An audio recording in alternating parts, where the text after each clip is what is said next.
Okay, we're live. It's what is it? It's Tuesday night. It's 9:30. We would normally be going behind the hedges, but what is this thing? This is a special feature, special presentation. This is an emergency meeting. What is this? What are we pointing at here? This is horns down. Horns down. Okay, well, hey, that's I guess if you haven't been living under a rock and you follow this show, you must like college football. You must be connected to the SEC. You must know what happened this week, and that is that Texas and Oklahoma today turned in their notice to not renew their grant of rights with the Big 12, essentially meaning that this jump to the SEC is going to happen, and the date given was July 1st. July 1st, 2025. Mm-hmm. So the Horns and the Sooners are coming to the Southeastern Conference. Go. How do we feel about this? Well, before I don't know. I want to jump into this and say, do you think that it will be comfortable for Oklahoma and Texas to continue playing in the Big 12 until 2025? Or do you? Let's go with Matt. I'll go next. I'd like to share a story now. Okay. I lived with and in the same room, slept in the same bed with an ex for 8 months in Los Angeles. And I can tell you, it's not appropriate. It is awkward, and it don't feel good. And that's what these two teams are basically going to do for the next 4 years. They will be sleeping in the bedroom with their ex-girlfriends. So unless it would cost them $80 million each not to be in that situation. To piggyback onto Matt's anecdote there, for me, I feel like the only time that situation is substantially more awkward for the dumpee than it is for the dumper, right? So Texas and Oklahoma have always walked around the Big 12 with some BDE, right? They walked and talked and they carried that conference. I don't think Texas and Oklahoma give two craps about what the Baylors and Texas Techs and Iowa States are going to do or think. They never have. I mean, there's a reason why we have a Longhorn network, right? Mm-hmm. Texas has always made the point that, yeah, we're with you, but we're the Longhorns. And Big 12 should have known from the jump that the first chance that the getting got good for either of these teams, they were going to be as good as Nebraska and Colorado. It was a wrap. I mean, it was game over for the Big 12, and they didn't do anything by adding Houston or Memphis or SMU or anybody to build their brand back up. They're just like, yeah, we're going to be the Big 12, but we have 10 teams. Okay, well now you're going to have 8. Now you're back to the Big 8.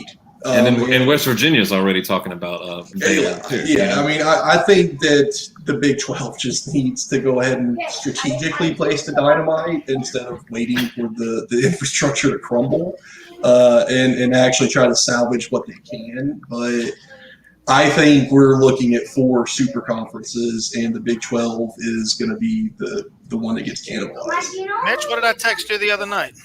Southeast, Northeast, Northwest, Southwest. Mm-hmm. But before we talk about what this will be in the future or whatever, let's focus, because we are an SEC channel. All right, let's focus on what does this mean for the SEC. All right, so we have 14 teams. This is going to make us have 16 teams. Will there be more teams petitioned to do a similar thing? Will we see Clemson or Florida State or Ohio State or Michigan or somebody like that from some? Will we see the SEC continue to pardon the phrase, but land grab Oklahoma? You know what I mean? Like that broke on Twitter that the SEC had reached out. I tend to believe the funny papers before I believe Twitter, but Heather Dinich on national television earlier today spoke on that scenario, and I don't remember who she named as a source, but that did happen. So I know we've been trying to keep these shows tight. I would maybe caution us about going to that next topic, which is where this is going 10 years from now, which I think we all understand where that could be. Mm. But those conversations are happening. And I think the end game is the demise of the NCAA. You have something to say, Dren? Were you raising your hand? Yeah. I mean, like Ducati says, you want to keep it tight, but Clemson doesn't need to move. Clemson should be perfectly happy where they are. I'm sure they are. I'm sure they are. You know, granted, 10 years down the line, maybe something's going to change, but there's no reason why Clemson should want to leave. I mean, I'm of the opinion basically this. Well, but what's the difference between Clemson and Oklahoma? I mean, if I may, I feel like the difference is the ACC versus the Big 12, not necessarily Oklahoma versus Clemson. I mean, we already have 65 Power 5 schools. 4 conferences of 16 puts us at 64. We can kick Rutgers or Washington State or whoever else to the AAC, and then have roughly the setup we already have minus the Big 12. To me, I feel like the thing that separates that scenario is what the ACC has done to position itself for this moment, not just in Clemson and FSU being the only non-SEC teams to win a national championship, since 2006 when the run started, but also getting that Notre Dame tie-in to where that is one of those 5 or 10 brands that you say, where's Notre Dame going to go? Naturally, you would think Big Ten, but the ACC's already hedged their bet. Mm-hmm. So if we're talking about expansion, we're talking about the ACC really only needing to pick up one more team. So we get West Virginia in there. Now they also have 16 teams with Notre Dame and West Virginia. Then you let the Big Ten and Pac-12 figure it out on their own. I mean, the Pac-12 has been basically an abject disaster since conference realignment happened. And the Big Ten has always kind of been an also run with the ACC and the SEC. So it's not our problem. I mean, I feel like Greg Sankey sent that message to Mark Emmert at the NCAA and to everybody else in college football. Not our problem. We have a brand as the best brand and one of the best brands in sports in SEC athletics. Who gives a crap what they want to do? And beyond Notre Dame, I mean, Paul Feinbaum was quoted last week as saying the team that actually was the most interesting to him moving around was BYU. My kind of response is, who gives a crap about BYU? It ain't here. It ain't me. I know. If they go anywhere, they'll go Pac-12. Go ahead, Matt. Which is a negligible impact, if any.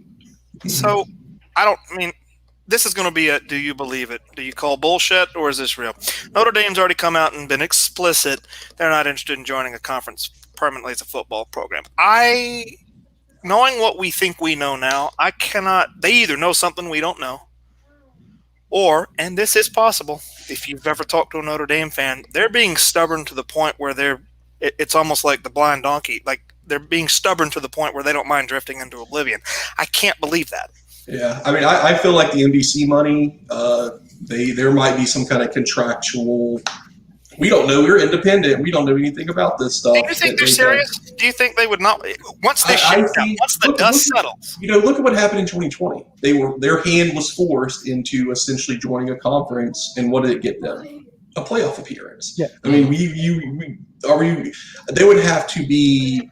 I know they're already fanatical, but they would have to be idiotic to look at the success they've already gotten as well as the numbers that are going to come along with this thing. I mean, you're not going to touch the SEC when you have 5 or 6 of the 10 biggest brands in sports, but they need to realize that that's not who they need to compete against. To me, the Big Ten has always made the most sense with the academics, the lore, the prestige, those like the smell of their own farts. It just sounds like Big Ten football, but they've aligned themselves with the ACC, and much like BYU, you can't be an independent anymore. I mean, Penn State jumped ship, Florida State jumped ship, the Armies and the Navy. I mean, even Navy and Air Force jumped ship. I mean, there's literally going to be Army left, and I don't see any problem with that. Put them in the American if you want, but being an independent, you're never going to be able to compete with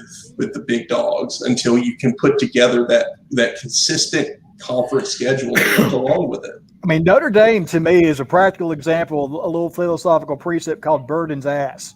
It's basically where you take a donkey and put him in between two haystacks that are the same size, and the donkey can't decide which haystack to eat from, so he starves to death. That's a good. That's exactly what I think of when I think of Notre Dame. Make your damn mind up, or you're going to die. Mm-hmm. All right, it's coming. I think we're going to probably have to reconvene about the future. Let's tighten this up. I want to bring it back home. We are SEC guys. This is an SEC centric show. In the small game right now, in the here and now, what does Texas and Oklahoma mean for us? That being the Georgias, the Floridas, the Tennessees. I wish we had more representatives here, but this is who we got tonight. Look, Tennessee is Texas's mothership. Okay, Texas got Tennessee's fourth best. First son Tennessee got out of the land. Second son went in the military. Third son became a preacher. Fourth son went to Texas. There we go. Okay, there is no Texas without All right. Tennessee. Fair enough. I mean, so never forget. I remember. I mean that ugly ass burnt orange is not part of my color wheel. I mean, how do you feel about another orange team? I can deal with it. I mean, the truth of the matter is, I want another shot at Oklahoma because, we gave them a hell of a scare 2 years in a row, and really had no business being on the same field with them. But I mean, I just I want them back. I want that one back badly. For me, I think it's good. I mean, as far as an SEC fan goes, there's so many moving parts, right? We got the 12-team expansion, the NCAA possibly being absolved, and losing credibility and power, and all these different factors. To me, adding more premier brands is always going to make the entire conference better. Texas A&M took a while to get going, but it seems like they got the right pieces in place. They think that they're getting that influx of SEC money along with their already huge base. Texas A&M is a threat. I personally, and you guys I'm sure all agree with it, it doesn't matter to me what the regular season looks like if we lose in the SEC championship game. It doesn't matter if we go 10-1, 11-1, whatever, but we're not SEC champions and miss the playoffs. That does not cut it for our fan bases or for us as fans. Mm-hmm. And going through the best is the best way to prove you deserve those shots. And it hopefully is going to generate more parity in the league. I mean, it's been pretty lopsided into about 4 or 5 teams in the past 20 years. Yeah. And Oklahoma and Texas can definitely shake that up. And for me, it makes life easier or more difficult for the mid-tier teams to break into that next level. It's going to be harder. I mean, there's no doubt that the Missouris and the state, Missouris and the state, Ole Misses. And who else? And the Tennessees are going to have a harder time trying to recruit and breaking through that ceiling. For me, you guys know me, I'm a historian. So being a guy who's more historically slanted, I miss the rivalries. I miss Bedlam. I miss A&M in Texas. I miss Arkansas in Texas. Bedlam is the worst rivalry in sports. It is. I'm sorry. That's Okie State and Oklahoma. I know, but do you mean worse like it sucks or worse like it's the most intense? Overrated. Oklahoma is like, what is it, like 80-15 or something? I mean, the only reason it's a rivalry is because they're in the same state. I mean, but at the same time, it brings so many things back into play for me as somebody who enjoys that aspect of the game. I love the rivalries. I would rather see Arkansas and Texas and LSU Texas play than Oklahoma State get waxed by Oklahoma again. Mitch and I months ago had a buddy of his, or I guess a student that Mitch had, Rohan, who played for Arkansas, and I asked him, just off the cuff, who's your most hated rival? I don't know anything much about Arkansas. He said Texas. Like, boom, right out of the gate. He didn't even hesitate. He didn't name anybody in the SEC West. He went Texans, most definitely Texans. Yeah, they hate him. They hate him. Yeah, you're going to get that back. I mean, you're going to get that. It's going to. I don't know. My feelings are all over the map with it. I'm kind of excited. It's neat. I first called bullshit when that news broke. I went, Me too. bullshit.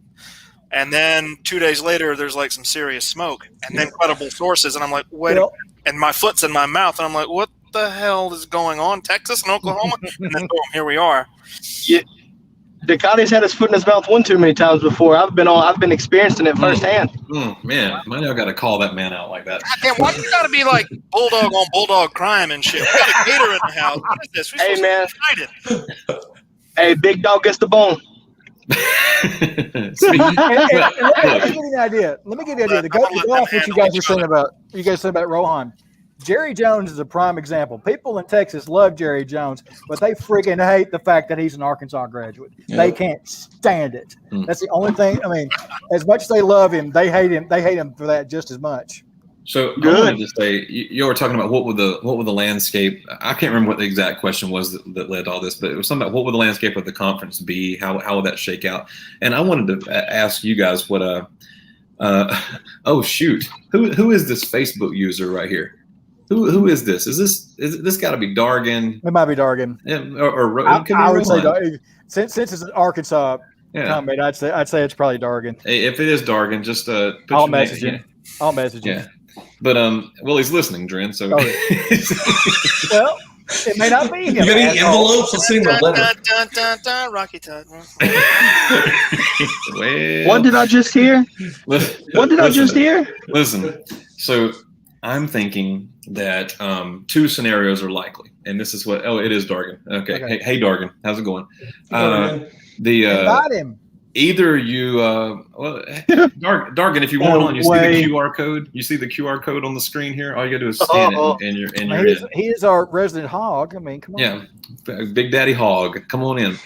But anyway, I see two scenarios likely: splitting the conference east and west like it is now, but just moving, say, Oklahoma and Texas into the west, and maybe Alabama and Auburn into the east, right? Yeah, you're gonna have to move Auburn to the east. You got to move Missouri to the west. You got to move Missouri to the west. I'd be okay with that.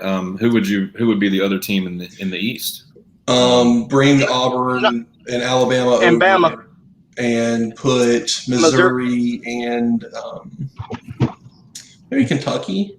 No, I put Vanderbilt in the west before I put Kentucky geographically. No, I had it all mapped out. I don't have the name, but I had them all. I have it right here. If you move Alabama and Auburn into the east, and you move Missouri back into the west, it aligns itself out. That's what it is. Well, no, you don't. Texas, Oklahoma, A&M, Missouri, Arkansas, LSU, both Mississippi schools. There's 8 in the west. Mm-hmm. Georgia, Florida, South Carolina, Kentucky, Tennessee, Vandy, Auburn, Bama. There's the we're adding 2 to the west, and then just bringing 2 back over to the east. Mm-hmm. But you're talking about moving Missouri. Yeah, I've heard about this pod. Auburn should have been in the west to begin with. Yeah, Auburn should have never been. I'd have to. They should have been in the east. Missouri geographically has never made any sense to be in the east. Or no, they should have moved Auburn back in 2012. They should have moved Auburn to the fucking east. Yep. They should have done that to begin with. So that's one scenario. Is let's hash all that out, right? Split the conference east and west, or the 4-pod. Explain this to me. Okay, right, so I think you should have both. I'm going to go throw that out there, and I have the east-west pod systems in mind. Mm-hmm. So I'll let you take it from there. But that's the scenario that it's a combination of both. I like this. I like the idea of the pods because you would have to play the 3 teams in your pod. All right, so that gives you 3 games, and then you'd have to play 2 teams from each of the other pods. Okay, so that gives you 2, 4, 6 plus 3. That's 9, and then you get to schedule 3 cupcakes. Whatever, right? So you can schedule, like, for example, you guys would schedule Florida State, right, and then a couple of cupcakes. We'd schedule Georgia Tech and a couple of cupcakes or whatever, something along those lines. But the thing is that by playing 2 teams from the other pods, you get to rotate through the whole conference rather quickly. and I like that a lot. So because let me ask a clarifying question. In the pod, if you adopt the pod scenario, it doesn't take you as long to get to cross-divisional teams.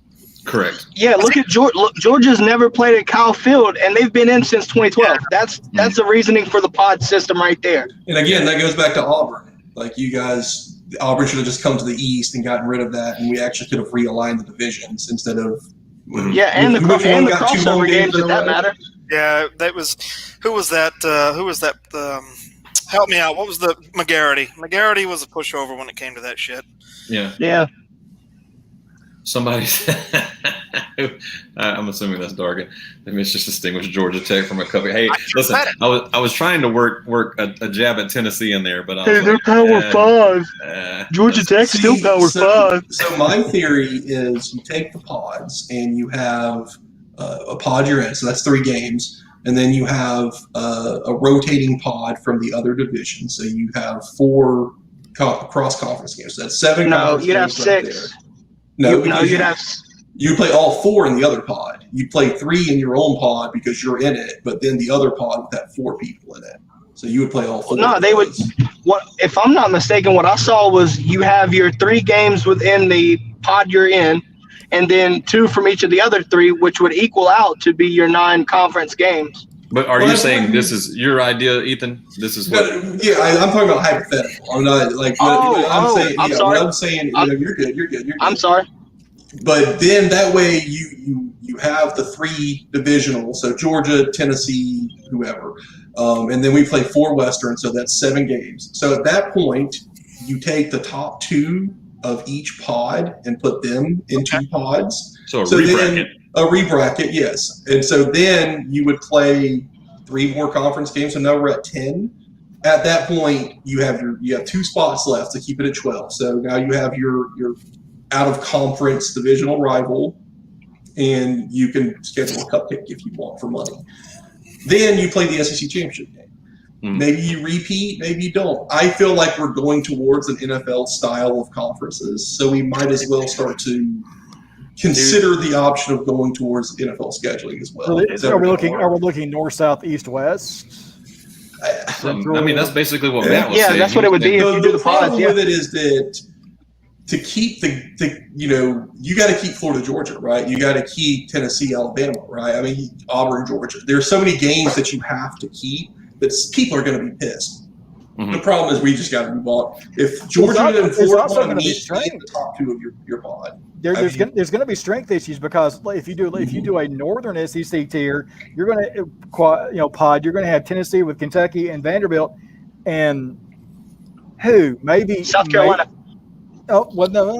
Maybe, but still, that's good. I mean, somebody.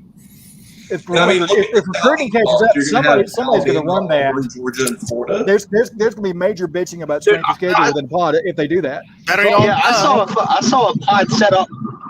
I saw a pod set up that had Bama, Auburn, Florida, and Georgia in one pod. No. And then you had your Kentucky, Vanderbilt, South Carolina, and Tennessee in another. And to me, that just that just makes not enough sense to me. But I mean, hell, who knows? It could fucking happen, really. I feel like the alternative is you have a 7 intra-division games, and then 2 or 3 rotating cross-division games. But at that point, we're essentially at the pod system again. So it's like you can do it straight up. The problem is that it doesn't feel good to win your division without playing every team in your division. But Ethan, how is that a hell of a lot different than what they've been doing? I mean, you're paying everybody in the same division, plus you're scheduling 2 crossovers? I think that's the thing for think about the 3. So we have Auburn, LSU, and Alabama as the permanent crossover rivals for our 3 teams. How the hell is that fair when the other teams get, Texas A&M or Mississippi State or Ole Miss? I mean, teams that since this whole thing started have been a fair bit below those other teams. And so we've had to deal with that. And it's developed rivalries, at least between Florida and LSU. You guys have much older rivalries. But our rivalry with LSU for a long time was up there with the FSU and Georgia in terms of and it still is one of the most intense games of the year. and it's kind of artificial. I mean, LSU basically supplanted Auburn as our rival, and everybody just went on with their life, and now it's become a thing, but it's not sustainable. I mean, we either have to create these kind of BS artificial rivalries or go to everybody's going to play everybody eventually, but it's not going to be every season. That's going to be where it gets nasty, is keeping it into that 15, right now, if you 15-0, you went undefeated and won the playoffs. Keeping it in that constraint is going to be a little bit tough. Does Oklahoma, just Oklahoma, because I don't, Texas, that's a whole nother show, man. I don't even know what Texas is doing. They don't need any more money. They've already got everybody's money. They generate $1.1 billion. They're the richest school athletically in the country. They haven't had a 10-win season since the 2009 championship game that they played against Bama. The legend of Texas is bigger than Texas. So let's take Texas and just put them on the shelf for a second, because they ain't shit. Oklahoma, on the other hand, is the Big 12. They are the Big 12. Are they going to enjoy just willy-nilly 10, 11-win seasons like they want to once they get over here? I don't think so. I mean, I feel like a 10 or 11-win season now is going to get you into the playoffs. I mean, if you're playing Texas, Florida, Georgia, LSU, and you get if it expands to 12, yes. Do you think they will accomplish that every year in the SEC the way they've done in the Big 12, just coasting to 10? No. Not every year, but damn near. Not every year. I mean, it makes more sense for Oklahoma to jump for me than for Texas does. I agree. Oklahoma, if it's all this, and it is, if it's all this, Texas don't need any of our money. Exactly. And here's the other thing.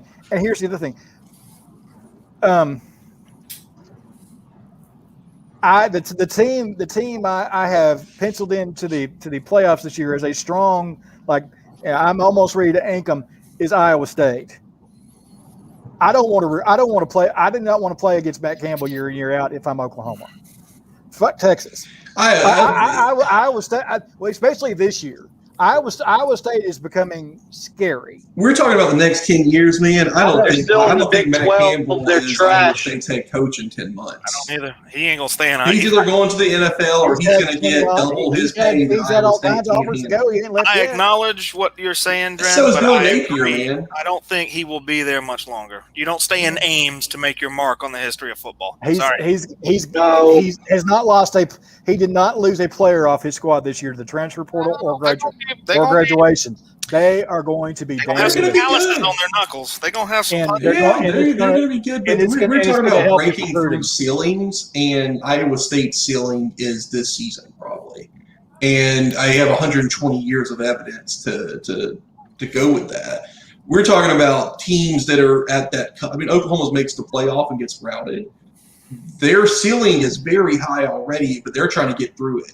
I think coming to the SEC can help them. I mean, I think it could too. It'll help them with recruiting. I think Nick Saban retiring is going to help everybody. I mean, we're talking about 2025. We're looking at Saban being 75 or so, and we're talking about all these changes coming in, and the GOAT leaves. Sign me up. Go on and get out of here. I'm ready. Georgia's ready. Georgia's ready for Saban to retire. My brains when I think about Nick Saban's going to die on the coaching field. Be honest.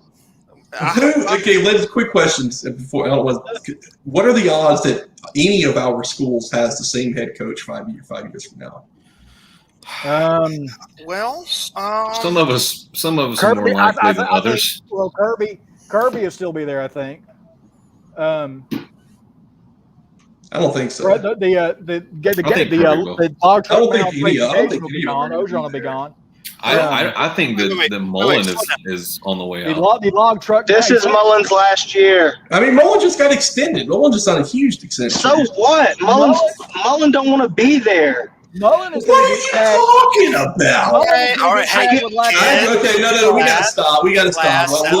Class, settle down. Hold on. Give me a second here. Okay, hold on. I like the question. I love this question. I agree with Mitch. Some are more likely than others. Okay. I think the answer I'll speak for Georgia.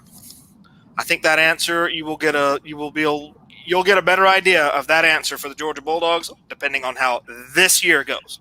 This year, 2021.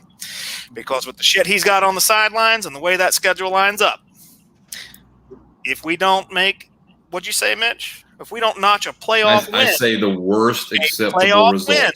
If he can't get a worst playoff acceptable win, results, a playoff win. there's going to be some conversations about. Don't y'all play Clemson to start the season? No, who are you going to bring in if Kirby was to get let go? Who are you bringing in? Hold on, we'll get a better answer about the 5-year question. What happens this year? Dan Mullen got an extension. Also he put his big toe in the hot part of the pool last year with some of them shenanigans. I know for a fact, and I'm sure you will back me up, it's not a situation where they're like, this guy's got to go, but it is a situation like, bro, you need to sit down and calm down a good bit. I think from what I've seen, I feel like he got his turn talking to you. Whether or not it registers, he's been around long enough that it. Man, don't even get me started. I think that if Kirby Smart doesn't win a national championship within the next 3 years, he is 100% gone. I think Josh Heupel is that's a fact. That's a fact. I think Josh Heupel is a stopgap to help, kind of like Will Muschamp was for us, to where maybe he doesn't hit all of the high notes, or maybe even McElwain, but he stabilizes your program from where it is right now. I agree with that. I think Dan Mullen is either going. He has at least one more year. He's gonna play. He's gonna stick it out this year. After next year, I think that he really picks up after next year. I think he gets this as sort of a rebuild year. Does Dan Mullen want to stay at Florida for 5 years? Does Dan Mullen want to stay at Florida for 5 years? I mean, this is his 4th year, so he hates recruiting. Or do you think Dan Mullen can be an NFL guy? I'm trying my best not to completely derail this with this Florida Georgia stuff. So I'm trying my best, guys. Please work with me on this to keep it focused. I'm really trying. Me and Matt have had a pissing contest for the past 3 hours on Facebook, bullshitting with each other. I'm trying. But now, I'm trying to be genuine. Does Dan Mullen? Do you think he's got? I'm not saying leave for another school. Does Dan Mullen think he can go NFL? Yeah, for sure. Okay. Which is why I think he's going after this year. I mean, but to get to the NFL, he needs success this year, and I think we're looking at an 8 or 9 win season. Dude, the bad part was he had a historic offense and still finished with 4 fucking losses. Get the fuck out of Georgia, though. Damn, what the hell is wrong with you guys? That was your Super Bowl. That's Florida's Super Bowl. I didn't say shit. Ethan, I didn't say shit. Okay. Yeah, guys, seriously. If I'm saying the clown can't fucking recruit for shit. And what if the recruiting got Kirby, man? Where is your natty? Everybody on this call is younger than the damn UGA national championship rings. So please. No, that's false. Get the fuck out of here. There's at least 40% of this. I tried to give you guys a bit. See, the salt and pepper gave you guys away. I tried to give I will step up and say I'm the oldest asshole on this call. Well, I tried to give you guys the benefit of the doubt. I was born during the Ford administration, so I predate. Hey man, at least we've lived through a national championship to remember it, right? Y'all's recruiting has went down every year since Mullen got there. You don't know what you're talking about. Just stop. You're incorrect. That is factually incorrect. Come out. I got another question that I've been saving because I wanted to talk. I muted Ethan. I muted Robert. Okay. All right. Hold on. They can still hear you. Yeah, you can still hear me. I'm assuming, right? Here is a thought I had, and I wanted to ask if others felt this way on this show. I think we can lay our bickering aside to address the Oklahoma-Texas issue, and this will tie into that. I am the type of fan. I hate Florida. Y'all know that. I hate Tennessee. Y'all know that. I hate Auburn. Y'all know that. In fact, if you ain't Georgia, I pretty much hate your ass. However, I am the type of fan that has a great deal or has had a great deal of SEC pride. And when the Tennessee Volunteers went against FSU, I believe it was in, 98? 99, yeah, 98. 99. Yeah. I was live at a WCW Monday Nitro at the Finger Poke of Doom. However, I was singing Rocky Top in the back of my mind until Tennessee brought that Crystal Trophy back to the Southeast where it belonged. In 2006, I was living in a shitty apartment in Los Angeles, California, when Florida went against the undefeatable machine that was Troy Smith and the Ohio State Buckeyes. And I gator chomped until my fucking hands bled until Florida brought that Crystal Trophy back to the Southeast where it belongs. I did the same thing for Auburn. I did the same thing for LSU. I do the same thing, I'll say present tense, for Bama. I don't know if I'm going to be able to do that for an Oklahoma that you just painted SEC on. If you are that same type of fan, and you may not, you may be like, fuck it, if it's not my team, I don't care. But once Georgia's out of it, if it's my most bitter rival, but they're representing the Southeastern Conference, I morph into what I need to be for that trophy to come home. I don't think I can do that with Oklahoma or Texas. If you're that same kind of fan, thoughts? I once met somebody who was such a diehard Auburn fan that they cheered for Al Qaeda before they cheered for Alabama. Wow. I'm not that bad. I have cheered for Alabama exactly one time in my life, which was the '93 title game against Miami. I have not cheered for Alabama since, and do not see myself doing so except I kind of hope they beat Notre Dame in the title game back during the Mantateo experiment for Notre Dame. But I look. When Tennessee plays Georgia, I hate Georgia the rest of the year. I semi-root for Georgia because I have many friends who I love dearly who are all either Georgia fans or Georgia graduates, people who are included on this call. I'm anybody. I'm ABA, anybody or ABB, anybody but Bama. And I have been that way. LSU. And the question somebody asked about A&M and. Hell yeah! There's no doubt. No doubt. I will scream for the Aggies in that game, man. Because I've known a lot of guys. I know a lot of guys who've gone into the military who are all graduates of A&M. So I got a lot of love for A&M there. But I take pride in that we've won a lot of championships. Oklahoma's going to represent the SEC as the in the playoffs, the highest seed, whatever you want to call it. Are you going to be able to say Boomer Sooner? No. Okay. Ethan and Robert, and only talk about this question. I don't align myself with that viewpoint of SEC. So if Robert does, I'll let him go first. So Dylan, I kind of have my own opinion on that. I'm not doing it. I'm going to be true to Georgia, man. Like, that's just me. I'm traditional hardhead. I don't give a damn. I'm just going to stick with Georgia. I think Georgia's going to be there. But if Oklahoma is there, I don't think I can put myself to do it, to be honest. Ethan? I generally root against teams that aren't my own. I'm sort of indifferent towards the SEC thing. If I had to choose one gun to my head, it would always be the SEC team, sure. But I'm not going to be chanting SEC when Florida's sitting at home at 4-7. I'm more rooting against FSU, Notre Dame, Ohio State, and then the SEC opponents when it's beneficial to my team. Otherwise, I just sort of hate watch when a team's better than mine. So that's my viewpoint. I don't really root actively. I would never say Boomer Sooner or bark at anybody. I don't know what it is you guys do. I wouldn't say Roll Tide to people. It just doesn't register with me. And so even when unless they're playing against those other teams that I do actively hate and root against, I don't root for really anybody but my own team. You would have to waterboard. It just don't feel right. It just don't feel right. And I just said it, but still. What are you feeling? I would not do it. I would not do it for a Bama fan. Ever. Never. I might be the only one in this group that tries to take that blue with the yellow letters SEC flag once the postseason hits. And that's fine. It's a perfectly valid viewpoint. You're on here with a bunch of ride or dies. I think there's a hierarchy. You know what it came down to? It came down to living on the West Coast and in New York City, where just culturally. The liberal elite coast made you indifferent. No. That's a whole different world. I'm just talking about the sports fans that I was around. Just the normal, everyday Joe Schmoes just shit on the South, whether it is their football, their basketball, their food. He's not lying. Their accent. I see it every single day. Sound on this show, there are people who just turn their nose at it. And I took that and I twisted it and fit it into my football fandom. And it basically, it became a culture war. It's like us versus you, but the battlefield's going to be football.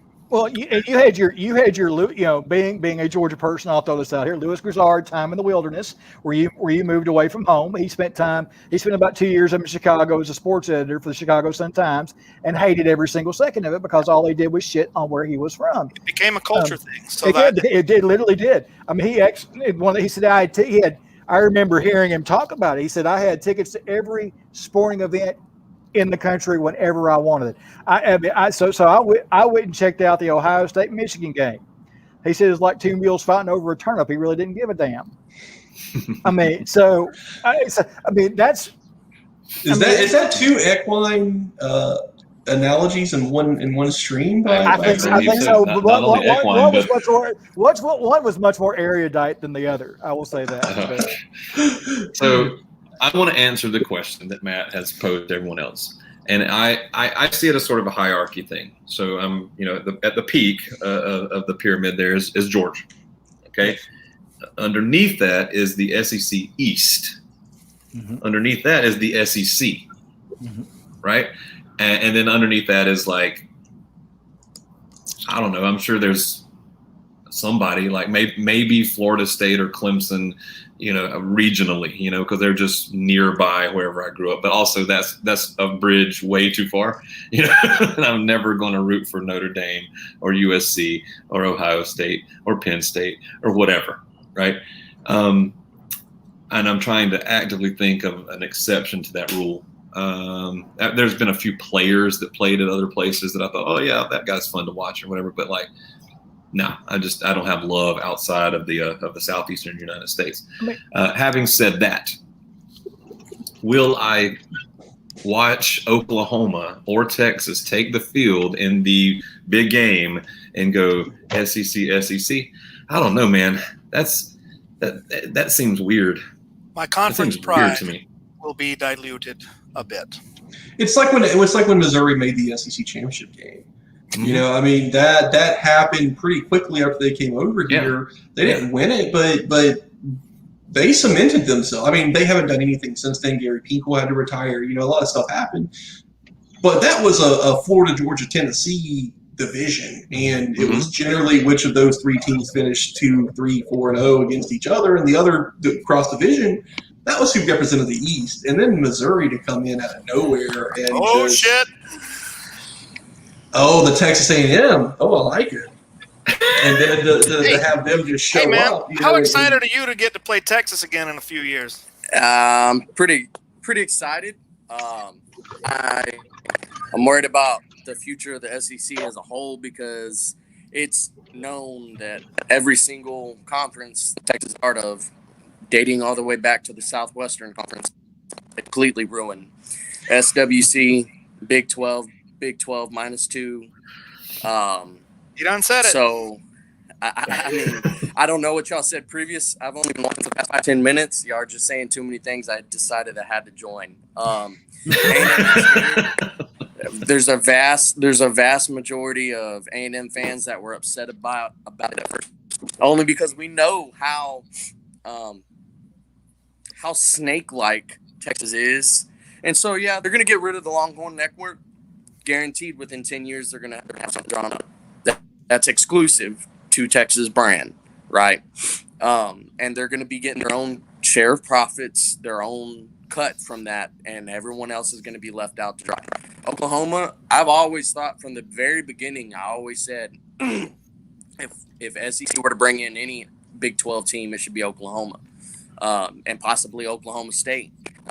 That's a good rivalry. Oklahoma has a top-notch program. They've completely ran the Big 12 ever since A&M and Missouri left. There has been no question about it. I'm not saying that A&M and Missouri were running it, but I'm saying that since the departure of those two teams, it's been top-heavy. You've got two teams that are top-heavy. The Big 12 was top-heavy. Now they're losing their top team and one of their mediocre teams, Texas. I love it. I mean, if you think about it, 2009, Nick Saban completed his ascendancy by absorbing the power of Texas and Florida in one season. I mean, since then, neither one of those schools has been back to relevancy where they were. And it's because Nick Saban is actually a defense. I don't think that Oklahoma is the best thing since fried rice. I'm just simply saying, do I think Oklahoma can come in and compete year one? Absolutely. I think Oklahoma can knock some heads off some Florida, off some Georgia, off A&M, off Alabama. I think when you play Oklahoma, you got to be ready. Now, do I think Oklahoma has to change their recruiting, adapt to the SEC level of play? Absolutely.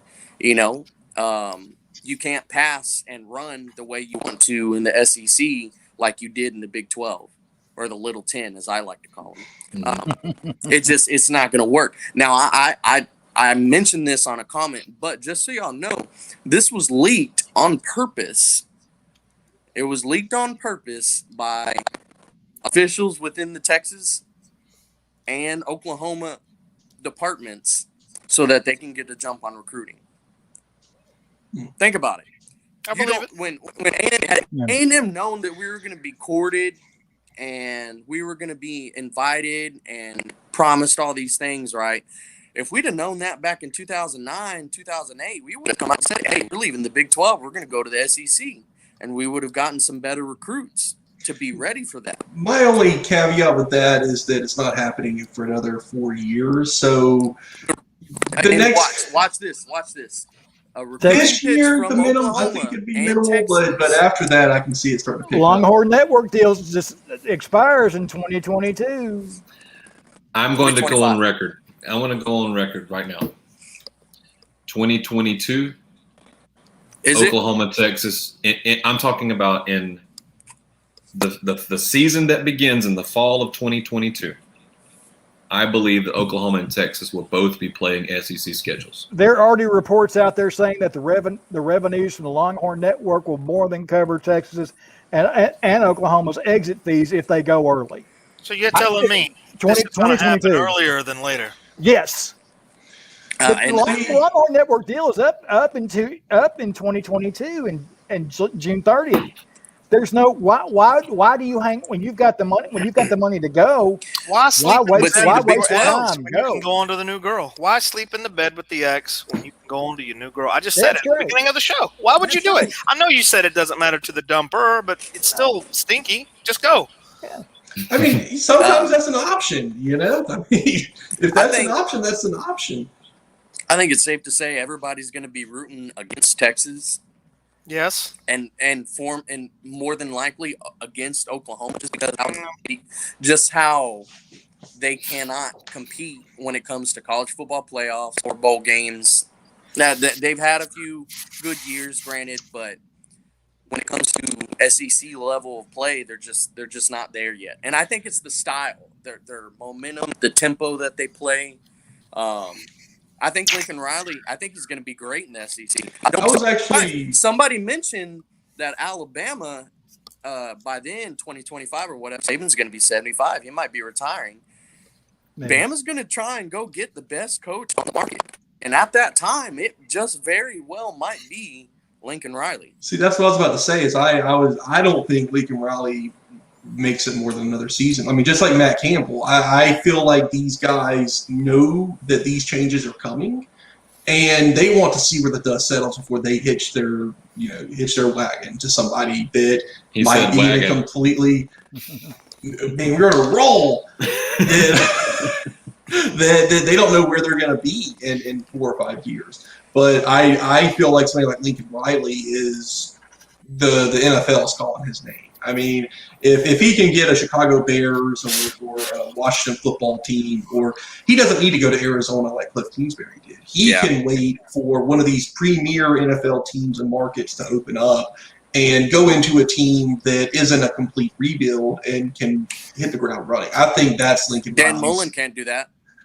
Oh, don't get me started, man. Look, man, listen, this is an A&M guy. This ain't even a Georgia guy. Don't you give me that look, Ethan. I didn't say shit. Hey, man, you've been my ally. You and Duran, I mean, as usual, me and Matt get along swimmingly. So, I mean, I didn't expect anything else.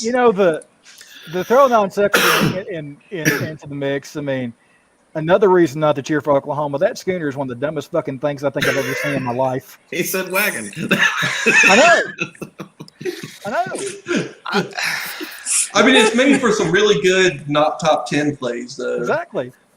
Getting I people bounced hope off. the kids that went flying out of it was it this past season or the season before where they took the turn and got wiped out, and everybody went flying. I hope nobody got really hurt on that, but still. Speaking of mascots, let me just say, I'm curious. There ain't none of y'all that won't say that you would not like to see the whole be just by the back leg. What'd you say? You cut out, man. You cut man, out. I'm Say it sorry. again. You lost your moment. You're hoping Uga tries to take a bite out of Bevo. Is that what you're saying? I'm saying, wouldn't you all love to see Uga just latch onto that back leg, First of Bevo's all, back leg, And flail around like it's no. Yeah, just take a big Uga's not going to waste his teeth on a damn cow. Uga's going to go after an actual Longhorn player. Okay, Okay, he did all. that's It what the happened to prize Auburn. is. I'll say this much: everybody is all the A&M fans are saying that Texas is gonna come in and just be a shit show. They're gonna be a mediocre Arkansas team, and that's not gonna happen. Now, do I think Sark is it for them? I do not think Sark is it for them. I think Sark's gonna be one before they even make it to the SEC. He was a subpar offensive coordinator that they decided to call a head coach because they went shopping. Look, this is the thing about Texas. They went shopping for Saban a while back, a few years ago. They got rejected. They thought that they were the hot mess or whatever. They went shopping for Urban Meyer. They got rejected. Texas, and a lot of SEC people don't realize. Arkansas fans might because they remember Southwest Conference days. Texas thinks that they're the best. I mean, that they are it, man. They are the Ohio State of What did I say? everybody. I said the legend of Texas is bigger than the reality. Mm-hmm. And they just don't understand that they're not as good as a program as they hype themselves up to be. Now, do they provide a lot of revenue? Absolutely. Do they have a huge fan base? Absolutely. Does their fan base travel well? Absolutely. I think that Texas and Oklahoma's fan base will completely travel well compared to bringing in Kansas. Kansas or like anybody else. That was one point I was thinking about is the biggest thing to me. I think there's going to be a culture shock between Texas and Oklahoma going to the SEC because for the past 80 years they've been the ones with the target on their back, and they've been the ones who were the big dogs everywhere they went, whose fans were expected to travel. Well, now you're coming over to a conference that has about 6 or 7 teams that have as much success, as big a fan bases, maybe not as much revenue, but that's neither here nor there. I mean, Georgia, Bama, Florida, we're not hurting for money. Here's the thing about Texas. Yes, you're right. They kind of won everything. They're coming into a conference that has 6 or 7 teams that are always in top 10 or top 15, right? I mean, it's safe to say we always have 5 teams in the top 15, if not 6 or 7, as far as the SEC goes. Texas has lost to TCU more than they've ever beat them since TCU has joined the Little 10, right? Texas loses to Maryland, Kansas. I mean, why do we want this team? Where's the lie? That's going to be losing to Vanderbilt? But yet the next week they're going to knock the crap out of Tennessee and then beat Georgia, and then they're going to go and lose to Mississippi. So I did a little bit of research. Texas has a losing record against 2 SEC teams. One of them is Vanderbilt, who they have not played since 1928. The other one is South Carolina. They have a winning record against everybody. Excuse me, they're 2-2 against Mississippi State. Everybody else they have a winning record against. So I got a trivia question. Since you're on this, I'm going to ask this right now. Which SEC team has the current longest active winning streak against another SEC team? Here we go with the Quiz Bowl nerds, and y'all called me a nerd earlier. It's Bama over Tennessee. It's not Bama over Tennessee. Okay. Mm-hmm. Florida had this record until they did. Florida had it against Kentucky, but not no more. The longest current one is Texas A&M over South Carolina. We were talking about that. That was their permanent division, right? Or cross division. Yeah, you guys play the Gamecocks, right? Caleb? Yes. Yeah. Sorry, so I was they haven't lost to them yet. It's like they're like That's why. What was it last year? Year before, to where Texas A&M and South Carolina had almost identical schedules because you both played Clemson and then you both played each other, and yeah, they were very similar. Yeah, it was like 1A and 1B for most difficult schedule. And just to wrap it up, I'll put my part out there is I'm not by any means, as far as this A&M fan, I'm not scared that Texas is coming in or OU's coming in. They're going to recruiting a little bit, yeah. But the NIL is just going to open up so many things in its own right that recruiting is going to change anyways, right? I think NIL is going to hurt small money programs like Mississippi or Mississippi State that can pick up a 4-star over A&M, but A&M goes and flashes money at them, they're gonna pick up that commitment. I don't really think it's gonna play a significant change, but as an SEC as a whole, Alabama's gonna be losing some Texas recruits, guaranteed. Alabama comes into Texas and out recruits every other school in any conference. Alabama is on top of Texas recruiting. Now, A&M's tried to fight back a little bit, but overall, I'd say Alabama's the best. But if you've got Alabama throwing money in your face versus Texas throwing money in your face, who are you going to pick? You're going to stay close to mama, you know? Yeah. I mean, Sometimes. That's how it comes. Austin, Houston, Dallas, those are bigger cities than Tuscaloosa. Well, fellas, I have an early day tomorrow at my day job, so I'm gonna cut out. But I mean, in the end, whatever's good for the conference, I'll be in favor of. I may gripe and grumble about it, but it's definitely not. It's going to bring in more money, and so more money equals more opportunity, and more opportunity equals more excitement. And I'm always for that. But guys, it's been fun. It's been real, and I will catch you on the flip side. But my big ass has to go to bed, so I will see y'all later. Have a good one, brother. All right, buddy. Later on, man. We'll talk. My question is do y'all think that SEC is going to go to a 4-pod system? Yeah, we were talking about that earlier. It's gonna be probably either the big split and with two subdivisions or whatever, or the 4-pod thing. And I just personally like the 4-pod thing because I think you rotate through the other teams more quickly that way. But who knows? It'll be something like that. I thought the idea that Ethan floated earlier about the rebracket too was pretty appealing too. Ethan, have you submitted that to the SEC? I sent Greg Sankey an email, but it bounced back. Yeah, they said we have a restraining order. If I could get you to call him, because I like the idea. If you could call him and get him to follow up with him, please, that would be great. Yeah, I think we could work something out if he would just lend me his ear. Speaking of lending an ear, oh man, is Greg Sankey the emperor? Is he Emperor Palpatine? Dude, he's got to be. Yeah. Not only are they adding Texas and Oklahoma, but they reached out to 2 teams from the Big Ten and 2 teams from the ACC. This dude's like thinking, you've seen that scene in the prequels. I know we're all Star Wars nerds. If you're not, I'm about to educate you. Where the Emperor sets shit up and he's like, no, this Senate ain't worth the fuck. And that guy right there, the Chancellor, he ain't worth the fuck neither. Now do your thing. Yeah. And she does her thing and he's like, we would like to call for a vote of no confidence in the Chancellor Valorum. And then Palpatine's like, yeah, now they're gonna vote for a strong dude. And now good right here.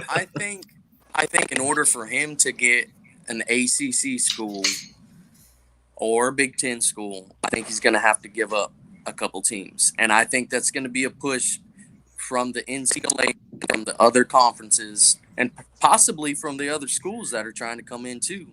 I feel like the NCAA is so weak right now that if they tried to push on Greg Sankey, I think he would just say, I'm out. We'll do the SEC. We don't care. I mean, and what team in the SEC is going to say, you know what? We can keep our money. We can make the rules, and we can keep it all in the SEC. Yeah, sure. Yeah. So he's basically making the proposition. Arkansas was allegedly being courted by the Big 12, the Little 10. I think Arkansas told them no, and Texas and OU saw the writing on the wall as we can't even get a subpar Arkansas team to lead the SEC. The writing's on the wall. They can't get Arkansas. They're damn sure not going to be able to get Arizona. And State. Fox and ESPN both told the Big 12 at the end of last season, we're not even going to do early negotiations. We're not interested. Yeah, and None. So what? Now you're looking at bringing in Cincinnati and Boise State. So you're going to take two G5 teams and upgrade them just like you did last time with TCU and I don't even know who else joined. One interesting thing I heard that was a really good point is that the Big Ten reached into New York and Washington, D.C. by adding Rutgers and Maryland. They were thinking TV markets. What happened since then is that TV is even less relevant now than it's ever been. And it's all about streaming. It's all about, for $2.99 a month, you can watch all of your Georgia football sports or Georgia athletics, and you pay for that. And you need those fans. It's not about TV eyeballs anymore. It's about having people who you can count on to show up to that TV or to that screen. And that was a bad move because let me tell you, even when TV was a thing, would you like to know how many eyeballs in the Northeast gave a flying fuck about Rutgers? None. That many? And how about Maryland? Maryland Stadium holds like what, 50,000? And you have Virginia Tech. Virginia Tech had the DMV locked down as the premier football really athletics program in general. UVA's had a baseball and basketball championship, but it was Blacksburg. I mean, and that's not the Washington D.C. Metro. Washington D.C. Metro isn't Maryland fans. Be ecstatic if the SEC. I don't want Clemson. Fucking fuck Clemson. They're overrated. Okay, I love Virginia Tech. Everything about their, and I'm not just in more ways than just football. Because their colors match yours. They have the potential to just completely run the whole state and that whole section of the northeast side, or the east side, I should say. So I had a theory with an ACC-SEC tie-in where we both had 16 teams. We both used the 4-pot system, and a re-bracket happened at the end of the season where you took the 2 best SEC and the 2 best ACC teams, made them play each other before the playoffs. That was my theory, but I didn't want to get too.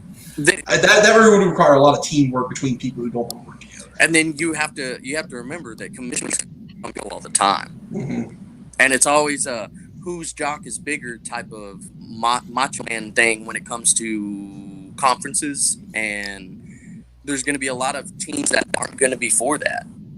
Why should we have to play an ACC team just because we have a 16 conference? Well, I mean, for both of us, we have to deal with that already. I mean, again, you guys got Georgia Tech, we got FSU. One of those ACC permanent rivals was a little bit more powerful than the other, but regardless, we still expect to play them every year. If you guys don't get to play Georgia Tech, you'll probably be a little upset. I would be livid if I would trade FSU. I would trade Georgia Tech right now for a team you want to give me. You give me a team. But that's the thing, right? Is you get we were going back and forth and 1990 to 2010 to 2020 even. That time frame is much more relevant than 1940 to 1970 because we're in it right now. Well, to us, because we exist in it. You're right. And FSU in that time frame, oh yeah, that's a bigger deal than Georgia Tech. And as well as Florida and LSU, right? All three of those teams really blew up in the 90s into the 2000s. And it just so happened that one of them is our permanent out-of-conference rival and the other became our permanent division rival. Really and truly, Florida kind of got ramrodded in the whole realignment deal originally, and we made it work. It benefited us, and I think it can benefit everybody with Texas and Oklahoma coming. How pissed do you think A&M fans are? The whole thing that we've talked about amongst each other, right, is there's all the A&M fans that are mad at the SEC mainly because of the gentleman's agreement. But why should they have to honor something when we've only been there for 10 years? It'd be different had it been a Florida shot down Florida State coming to the SEC, and Florida State was scared in its own right? You're right. It's like you just told me 10 years ago that you wouldn't do this thing that you're doing right now. So what good is it? Why? So if anybody has a reason to be angry, of course it's A&M. But from the SEC, from Emperor Sankey's perspective, it is money talks, bro. You know what I mean? And that's now everybody was saying that it wasn't going to happen. Everybody was saying, "Oh, it's not going to happen because I called bullshit." I don't know if y'all know who the bow tie is. A&M calls him the bow tie. It's our Bowen Lofton. He used to be our president. Now he's like president emeritus or something. He's got some special title, and he went on the record saying, "Oh, it's never going to happen." He was actually our president whenever we got invited to the SEC, and he did all of the working to get A&M into the SEC through the lawsuits against Baylor and Texas and everything. He went on record and said it's not going to happen because of the gentleman's agreement. So riddle me this as an A&M fan. Why wouldn't you guys want Texas back? I don't know. I don't. Okay, that's fair. I want him.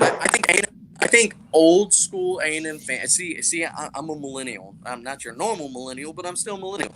You've got your old heads, as I call them.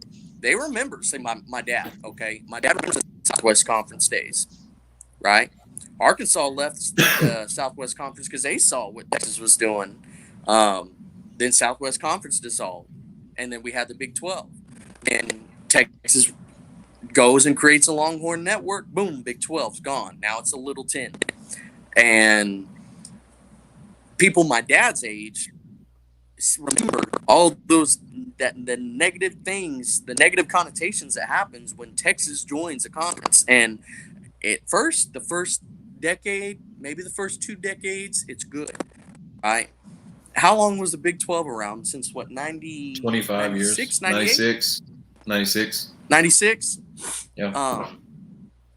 So since 96, and everything was good until about 10 years ago, when they went and created the Longhorn Network. They got their heads all big. So trust me, it's going to be good. SEC is going to be fine. We're going to be great. We're going to top the game as far as a conference for the next 10 to 15 years, and then Texas is going to be snaky. See, I feel like I don't think that's going to fly in the SEC. Yeah, exactly. Like I feel like now they're in the snake pit with other snakes who will slit your throat if they need to. It's not.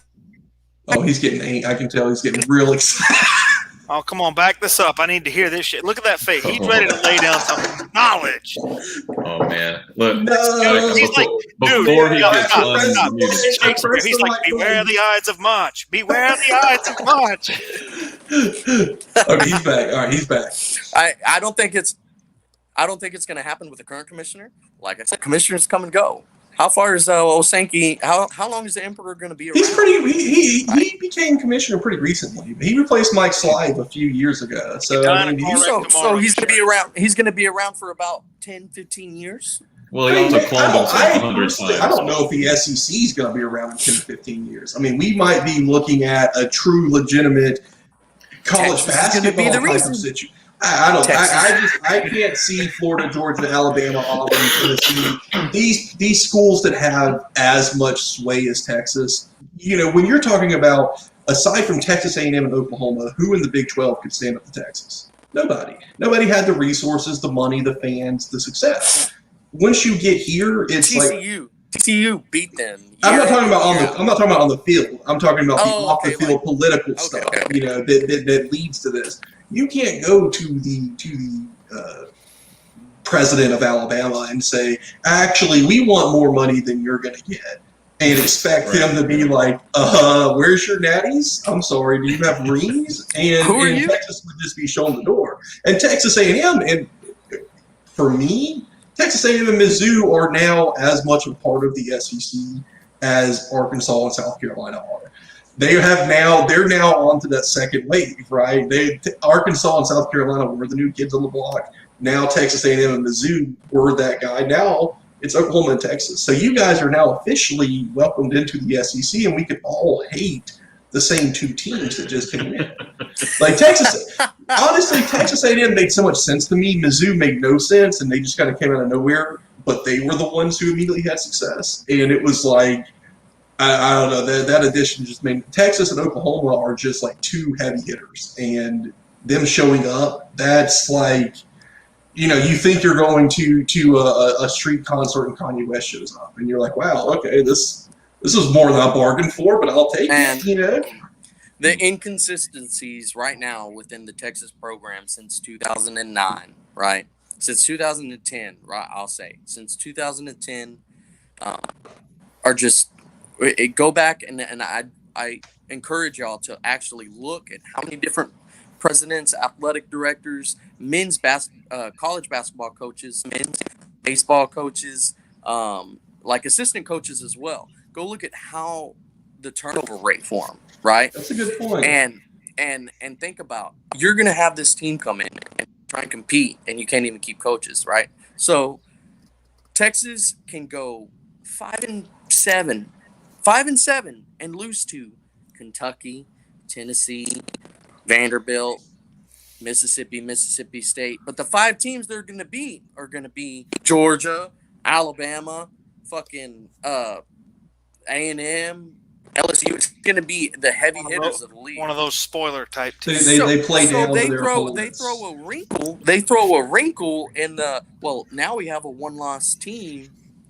We have a one-loss or 2-loss team in the SEC, and one of them lost to Texas, and Texas lost to everyone else except these 3. And that's why I feel like it's just the natural progression is to go to the NFL types of schedule, to where you can't, you know, with all of the home and homes that have been scheduled. And this is one of the most painful parts of this all to me, is that Florida finally got a marquee home and home scheduled after everybody else had done it and everybody else had already played theirs. Florida finally got one on the schedule, and we're playing Texas in 2030. They're going to beat our damn conference by then. And it's like, who? Now that's complete. Now we just set one up with UCF. Oh, thank God. But you know, I feel like if you're looking at a 9-2 or a 10-2 SEC team out of this amalgamation, Scotty's throwing a flag. The playoffs. What you got here, Scotty's throwing a flag. We've made it to an hour and 11. Do y'all want to stick around for a little bit? I really need to go. My kidney just popped out onto the floor. I got to go for like 30 seconds. Well, I mean, I'm good wrapping up. I mean, I would love to reconvene at some point and like actually, Dren sent me a message in private. It's too big of a topic for one show. Yeah, it is. And we've been trying to phase into like 35-minute shows. There was just no way. As soon as I come on, we're not getting out in under an hour. Yeah, so I'll wrap it up. Should we reconvene? I'm going to sit there and wrap it up with this as far as, man, I'm not scared of Texas. I'm not scared of OU. Are they going to steal a couple of our recruits? Awesome. It's going to be better for the SEC and for the first decade, probably. Will it put a big wrinkle in it in about 15 years, 20 years? Absolutely, because Texas is a snake school, and they always have something up their sleeve for themselves. Oh boy! So I love it. I look forward to playing them, and yeah, I love this. I cannot wait to play them. Honestly, they've been avoiding bowl games with us since we joined the SEC, and we've accepted lower bids on purpose to try and play Texas, and they finagle their way back into the Alamo Bowl. They are the official Alamo Bowl champions for this decade. Wow. That's all Texas is ever going to be. Y'all have a good night. Man, Caleb, thank you for so coming much. on, brother. Thank you. I used to sit back and watch the Iron Bowl, and I think it's going to become Texas A&M Texas after they actually get in here, because I can't wait for that. Man. You could hear and feel the vitriol coming out of that. You know, that's like when he was talking about Oklahoma and Oklahoma State. No, screw that. I want to see Texas A&M Texas and Oklahoma Texas. That man had to get off the air because he's driving to Austin to slash him with tires. I think people have died for this rivalry. That part I'm excited for. I'm just not sure how I feel about the rest of it. But let's do reconvene. Let's do something. Maybe not next week. Maybe we wait till Ed Orgeron actually gets fired, or whatever we need to do. Won't it be the ultimate anime betrayal if somehow Will Wade outlasts Ed Orgeron? Or Orgeron gets fired, and then Hired by Texas. All right. Closing. Let's close it up. Closing statements. You guys go first. Matt and I plan to be back regular, full-time, and once a week. Starting August 31st. August 31st, unless something monumental happens. And who the hell knows what. Are we talking about regular SEC updates? Or are we talking weekly, behind the hedges? Georgia-centric. But the SEC news of the week. When college football season's staring you in the face, we just found it easier to talk about it. I'm sure the people, if anyone's still listening, an hour and 14 in, you would agree. Yeah. It was kind of a weird kind of nothing went on until this shit came on, and that's why we came back. But starting August 31st, which is the Tuesday before the season opens, that's when we're going to kick it off, and it'll be a weekly show every Tuesday night. Okay. Yeah. I'll try to get Ashley to see if we can do a quick recap of what, because you guys have been a lot more active than I have before the season. I'd like to maybe do a similar thing like we did last year, where we can get some people from other fans bases on and just kind of pick their brains for how they view the season, what their expectations are, stuff like that, and then once the season starts, be able to touch base every week and kind of spend some time talking shit to each other. Yeah, exactly. Let's do that. But for the time being, we're an hour and 15 in. Great show. I enjoyed every second of it. It's good to be back on the camera. I will be in my new house same time the next time we go on air. Congratulations on your new house. Horns down. I guess this is weird to me that I don't feel anything, but I'll do it. Well, this is okay. This is a 15-yard penalty. This is as bad as throwing your shoe. This is a 15-yard penalty? Yes. What's the other one you can do? This is as bad as throwing a shoe. This is horns up. This is what Texas does. Mm-hmm. If a player does this, you're telling me they throw a flag. Correct. What kind of 1984 bullshit You heard what the man said about the snake school, man. They finagled the Big 12 to make it a rule. And my first thought is, it's little shit like that. It's little shit like that. You know how many lets fucking me further know I've seen how thrown bad in an our idea this face? is. I will never forget that dude from Auburn who kicked the game-winning field goal in, 2010, 2008? No, 2008. And then runs off the field doing a gator chomp. Like, dude, every single game somebody gets chomped. So let me ask you this. The next time somebody beats us in Athens and they got the fucking hedges in their teeth, can we call a flag then for the next game? What the fuck? That's not even I've never even seen a player. I'm talking about a player on the field doing that. Yeah, no, that's the players thing. on the That field happens. do that every time they win in Athens. If Georgia loses in Athens, they go get the know, hedges. y'all ain't been in Athens since 95, 96. Wait, how'd that turn out for you? You want us to come back? That's the reason why I hate you. You know what? When we get to the Georgia-Florida week, we got to talk about all the shit talking. We also need to talk about should that game continue in Jacksonville.